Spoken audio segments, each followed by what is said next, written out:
सोमवार के दिन मेरी जीजियों,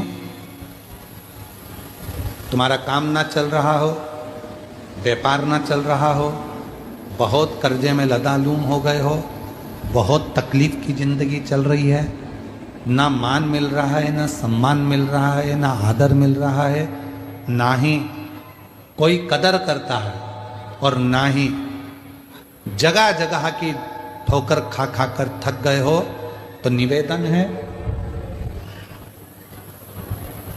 एक बेलपत्र, एक कनेर का फूल, एक दुर्वा, एक चावल का दाना,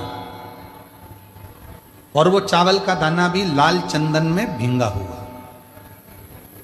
जलाधारी का मुख होता है उत्तर की ओर, आप दक्षिण की ओर आराम से बैठो, श्री शिवाय नमस्तुभ्यम बोलकर, अपना नाम गोत्र बोलकर, अपनी कामना कर कर, एक बेलपत्र, एक कनेर का पुष्प, एक दुर्वा, एक चावल का दाना जिसको तुमने लाल चंदन से भिगोया है, वो शिवलिंग पर उत्तर की ओर मुख कर कर दक्षिण में बैठकर बाबा को सोमवार प्रदोष काल में, मतलब शाम का जो सूर्य डूबने का जो समय होता है, बस उसी प्रदोष काल के अंतर्गत यदि घी का दीप जलाकर बाबा को अगर एक बेलपत्री, कनेर का पुष्प, दुर्वा और लाल चावल चंदन का अगर चढ़ाना प्रारंभ कर दिया, 5 या 6 सोमवार निकलेंगे, धीरे धीरे मेरा बाबा तुम्हारा हाथ पकड़कर तुम्हें मंजिल तक छोड़ना प्रारंभ।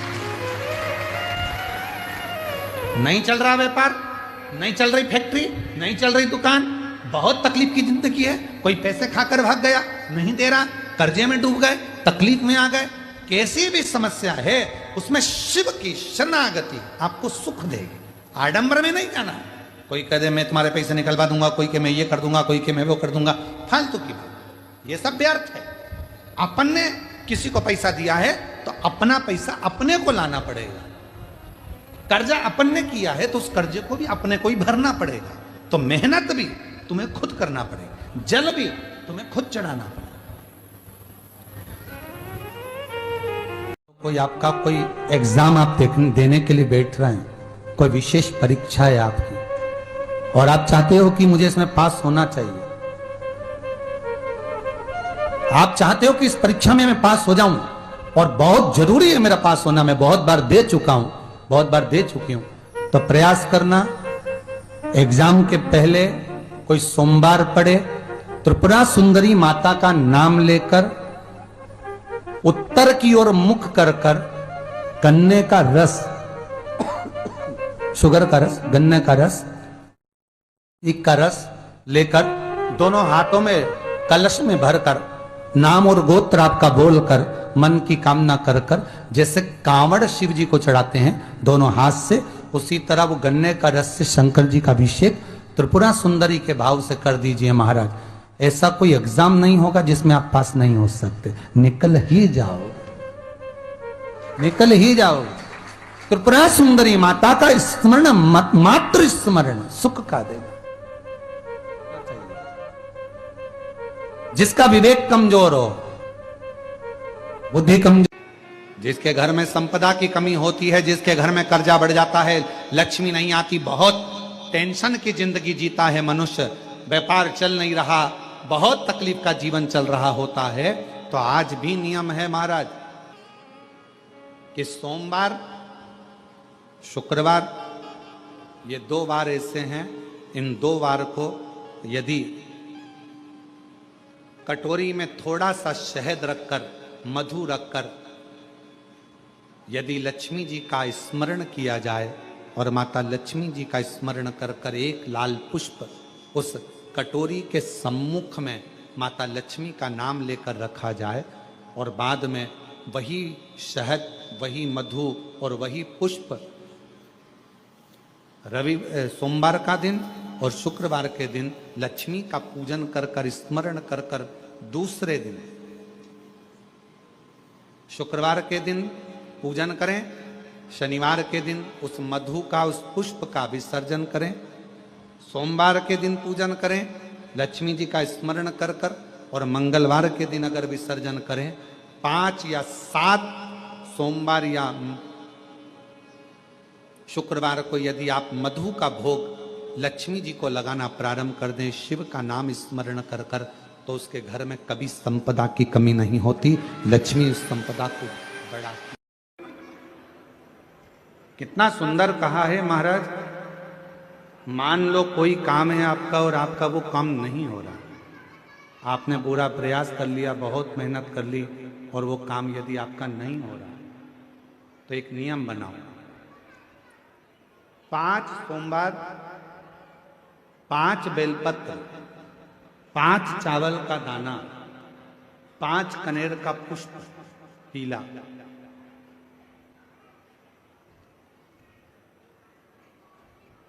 शिव जी के मंदिर में लेकर जाइए।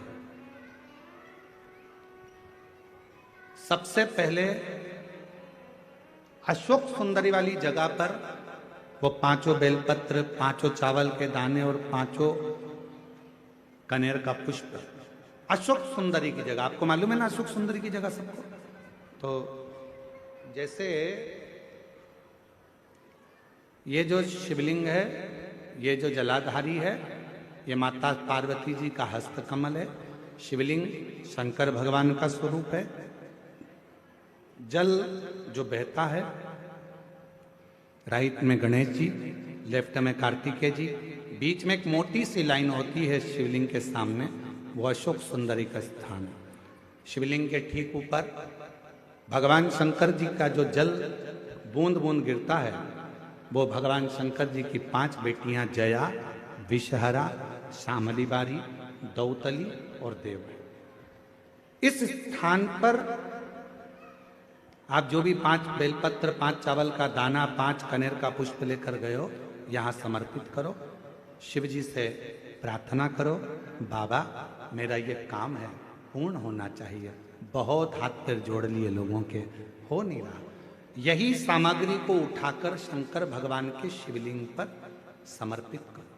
बाबा से प्रार्थना कर कर, बाबा इसको स्वीकार करना। जैसे अशोक सुंदरी की बात को आप स्वीकार करते हो, वैसे ही अशोक सुंदरी की बात को स्वीकार कर कर मेरी झोली भरना। 5 सोमवार बाबा के मंदिर में जाकर ये प्रयास करना प्रारंभ करो, ये कार्य करना प्रारंभ करो। मेरा देव अधिदेव महादेव जो कार्य अटक रहा है, उसको पूर्ण तरह से कर ही दे, पूर्ण तरह से। 5 सोमवार का नियम बनाओ, 5 बेलपत्र, 5 चावल के दाने और 5 बोलो बोलो कनेर के पुष्प पीला। शिव शिव अगर किसी कामना के वश अगर हम दीप लगा रहे हैं या हमारे मन में कोई भाव उत्पन्न है और हम बाबा से कहना चाहते हैं कि बाबा मेरा ये कार्य है आप पूर्ण करिएगा, तो फिर शिव मंदिर में भी लंबी बाती का दीप आप प्रदोष या सोमवार की अष्टमी या सोमवार या आप शिवरात्रि को बाबा से निवेदन कर कर लगा सकते हैं। हाँ, विशेष जब कोई एक बहुत बड़ी बात हो और आपके कार्य में कहीं अटकल हो रही हो, तो एक ही दीप में 2 बाती, शिव और शक्ति, लंबी बाती बनाई, शिव और शक्ति के नाम से 2 बाती एक साथ एक दीप में भी लगा सकते हैं। पर कब? जब विशेष कोई आपका कार्य हो और वो अटक रहा हो, विशेष कोई कार्य, और आप बाबा से प्रार्थना कर रहे हो, तो 2 बाती का भी प्रयोग आप कर सकते हो। ऐसे शिव तत्व को जान।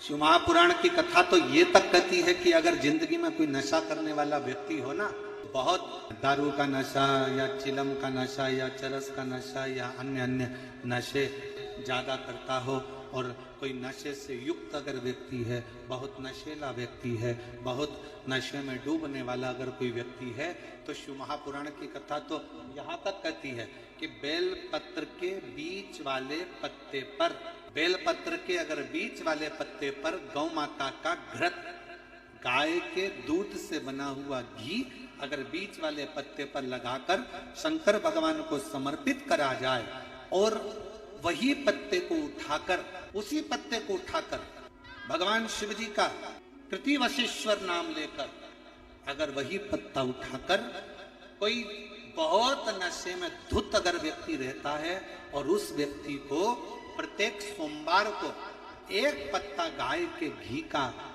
बीच वाली पत्ती पर लगाकर शिव को चढ़ाकर कृतिवशेश्वर नाम भगवान का धारण कराकर उस पत्ते को वापस लाकर नशा करने वाले व्यक्ति को अगर ज्यादा से ज्यादा 11 सोमवार भी अगर वो पत्ता खिला दिया तो वो धीरे धीरे नशे से दूर होता चले जाता और उसका नशा छूटते चले जाता।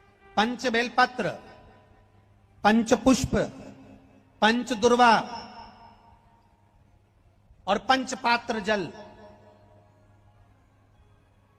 सोमवार के दिन शिव जी के मंदिर में प्रातः के समय पर बाबा को एक बेलपत्र, एक दुर्वा, एक पुष्प, एक लोटा जल समर्पित कर कर थोड़ी देर रोककर श्री शिवाय नमस्तुभ्यम या पंचाक्षर मंत्र ओम नमः शिवाय स्मरण कर कर, महामृत्युंजय मंत्र का स्मरण कर कर, फिर बेलपत्र, फिर दुर्वा, फिर पुष्प, फिर जल, ऐसा 5 पंच बेलपत्र, पंच दुर्वा, पंच पुष्प, पंच पात्र जल तुम रुका जी का नाम लेकर समर्पित कर कर उस जल का आचमन करिए। 5 सोमवार या 7 सोमवार करिए, बाबा गर्भ अवश्य ठहराएगा और संतान अवश्य हो।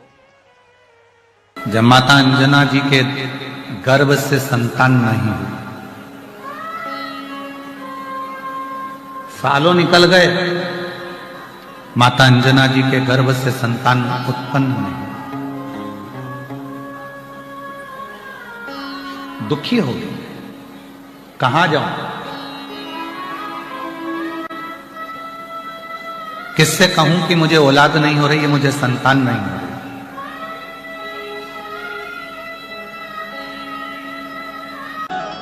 किससे निवेदन करूं, किससे प्रार्थना करूं? तो केसरी बाबा ने कहा, एक बेटी अगर अपना दुखड़ा किसी से कह सकती है तो वो अपने बाप से कह सकती है, अपने पिता से कह सकती है।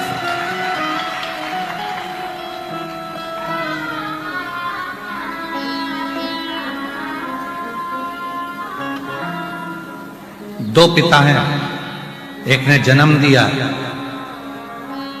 और दूसरे ने पालन किया। एक पिता अपना पिता, दूसरा वो परम पिता, दूसरा है वो परम पिता, वो देव अधिदेव महादेव भगवान शिव, वो घरधानी शंभु त्रिकालदर्शी कैलाशी अविनाशी शंकर, वो भी पिता।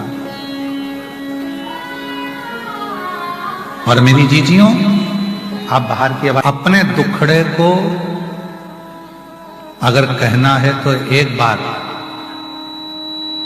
अपने पिता देवादिदेव महादेव से जाकर, राधे तुम आके सुनो यहां, देवादिदेव महादेव के पास, भगवान शिव के पास, भगवान शंकर के पास, भगवान शिव के पास जाकर, भगवान शंकर के पास जाकर अपने दुखड़े को जरूर कहना चाहिए।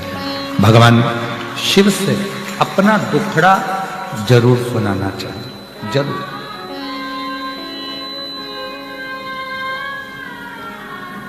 आप लोगों से निवेदन है कि शिव जी को अपना पिता मानना। क्या मानना है? पिता मान लिया, अपना बाप मान लिया।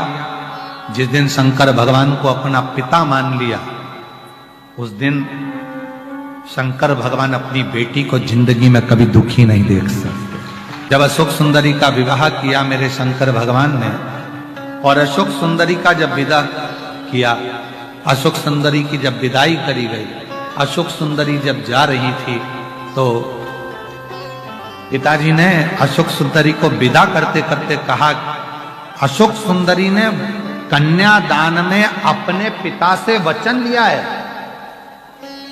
पाणी ग्रहण संस्कार करते समय, पाणी ग्रहण संस्कार मतलब पानी जब कन्यादान होता है तो पिता,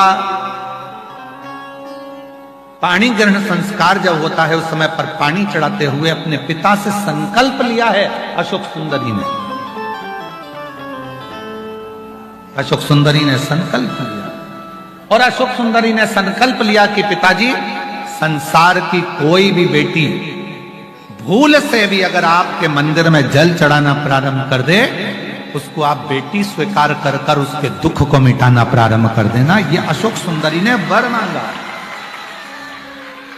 गौतम बाबा ने कहा अंजना को देख करके मुझे लगता है तेरे चेहरा बोलता है कि तेरा चेहरा बोल रहा है कि तुझे दुख है, तेरी गोदी में संतान नहीं है, तेरी गोदी में। कहा एक काम करो, देवाधिदेव महादेव की आराधना करो, भगवान शंकर की साधना करो, पार्थिव लिंग का पूजन करो।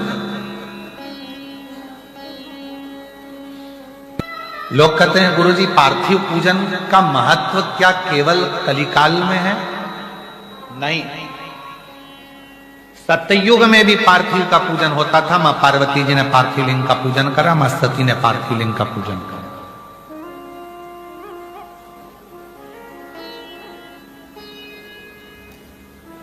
त्रेता में भी पार्थिव लिंग पूजन का महत्व है। भगवान राम जी अयोध्या से लंका तक गए, बीच में जितने दिन भगवान राम जी रुकते थे वहां पार्थिव पूजन करते थे।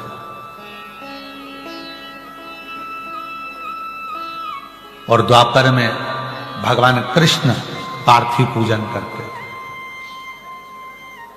और कलयुग में आप पार्थिव पूजन करते हो, यही सबसे बड़ा। कोई ऐसा युग नहीं गया जिस युग में पार्थिव पूजन नहीं हुआ। सतयुग में हुआ, त्रेता युग में हुआ, द्वापर में हुआ। सतयुग में स्वयं मां जगतजननी जगदम्बा ने किया, फिर त्रेता में भगवान श्री राम जी ने करा, द्वापर में भगवान श्री कृष्ण ने करा, और कलयुग में आप सब पूरी दुनिया के लोग पार्थिव पूजन कर रहे हैं। ये शिव तत्व की प्रधान पार्थिव पूजन। पार्थिव पूजन से क्या मिल सकता है?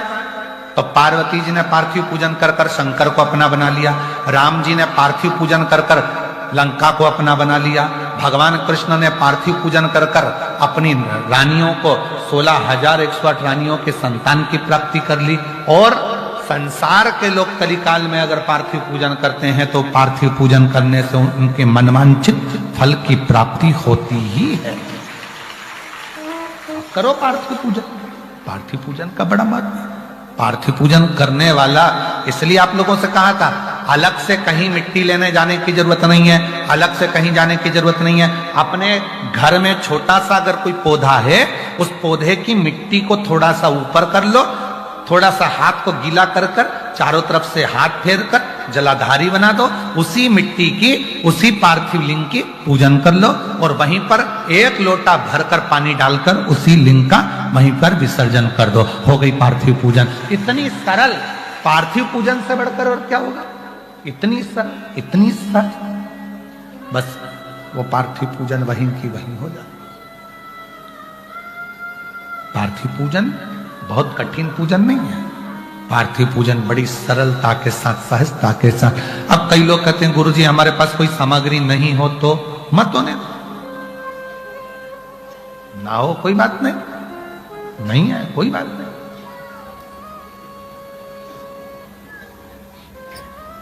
कितना सुंदर कहा है तुमरुका जी। चंचुला देवी को शिव महापुराण की कथा सुनाते हुए कहते हैं, सुनो चंचुला, संसार की कोई स्त्री, संसार की कोई कन्या, संसार की कोई महिला, संसार का कोई पुरुष, संसार की कोई नारी, कोई पुरुष पार्थिव लिंग का पूजन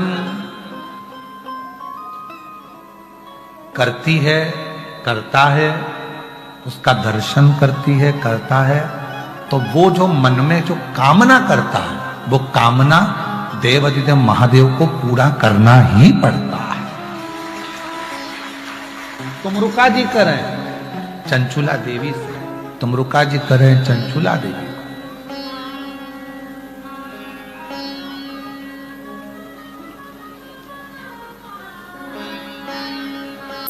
भोलेनाथ चढ़ाऊं लोटा जल भर के, बालू मिट्टी चढ़ाऊं लोटा जल भर के, बालू वर देना एक वर तुम देना भोले को दी हो लाल, एक वर तुम देना भोले को दी हो लाल, मेरी गोदी में मेरा लाल हो,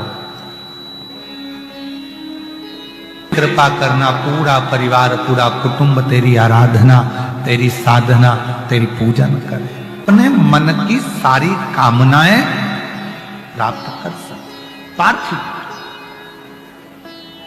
अंत में कभी तुम गाड़ी से जा रहे हो, 4 व्हीलर गाड़ी से 2 व्हीलर गाड़ी से जा रहे हो और लंबा रास्ता है कहीं जा रहे हो और बीच में अगर कहीं तुमको एकांत में पेड़ की छांव हो नहीं हो, कहीं बाहर एक चौकोर ओटला बना है, शंकर का शिवलिंग रखा है और वहां शिव जी बैठे हैं अकेले, कोई नहीं, खेत में बावड़ी में कहीं सरोवर के नद पर नदी के तट पर कहीं कुएं के पास में कहीं बावड़ी के पास में कहीं वृक्ष की छांव में कहीं खुले मैदान में कहीं रोड के किनारे एकांत में कहीं शंकर भगवान बैठे, एकांतेश्वर महादेव एकांत। तुम्हारे पास कोई पूजन का सामान नहीं है, तुम्हारे पास कोई सामग्री नहीं है, आसपास के पेड़ों की पत्तियों को तोड़ो, 5-7 पेड़ की पत्तियां तोड़कर बाबा को बड़े प्रेम से अपनी कामना कर कर देवाधिदेव महादेव को एकांतेश्वर महादेव को चढ़ा दो और अपनी कामना कर कर चले जाओ, बाबा देवाधिदेव महादेव तुम्हारी झोली भरने के लिए तुम्हारे दरवाजे तक पहुंच। एकांतेश्वर महादेव एकांत में। अब कई माताएं कहती गुरुजी ये कथा सुनने के बाद अब शंकर जी एकांत में मिले कहां? शिव जी तो एकांत में मिलते ही नहीं, अब तो बहुत प्रयास करते पर अब तो भोले बाबा दिखते ही नहीं एकांत, तो एकांतेश्वर महादेव तो नजर ही नहीं आते, मिलते ही नहीं है, दिखते ही नहीं है। एक बूंद जल एकांतेश्वर महादेव पर चढ़ाया गया, आधा चम्मच दूध भी एक न एक दिन आप पर करुणा कर कर ही रहेगा। एकांतेश्वर वो करुणा कर उदया। और यहां तक कहेंगे महाराज जी कि बन सके कभी कोई डॉक्टर बोल दिया कि बहुत रोग तुम्हारे शरीर में फैल चुका है और शरीर का रोग ठीक नहीं, वो रोग ठीक नहीं हो रहा, सारा तुमने पूरा बल लगा लिया, पूरा दम लगा लिया, परंतु तुम्हारा वो रोग समाप्त ही नहीं हो रहा है, तुम्हारा रोग समाप्त ही ना हो। अगर तुम्हारा रोग समाप्ति पर ना जा रहा हो, बीमारी बढ़ती चली जा रही हो, बहुत ज्यादा कष्ट भी हो रहा हो, सरसों के फूल पीला कलर का होता है, सरसों का फूल किसी नदी तालाब बावड़ी कुआं सरोवर के तट पर एकांत में कोई शिव मंदिर हो या शंकर जी का कोई शिवलिंग रखो एकांत में। कभी तुम नहाने गए और तुम्हें दिख गया कि यहाँ एकांत है, कोई है नहीं और शंकर जी अकेले बैठे, तो सरसों का फूल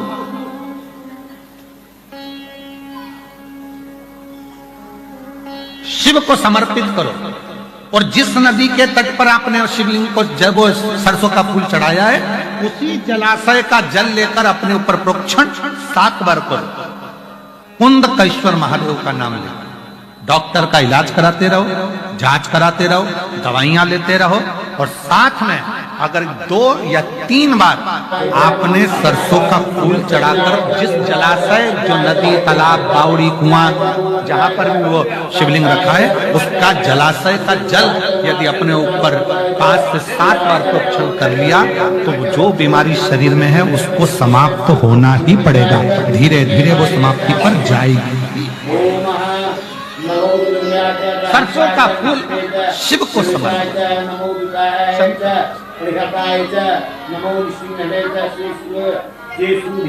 सरसों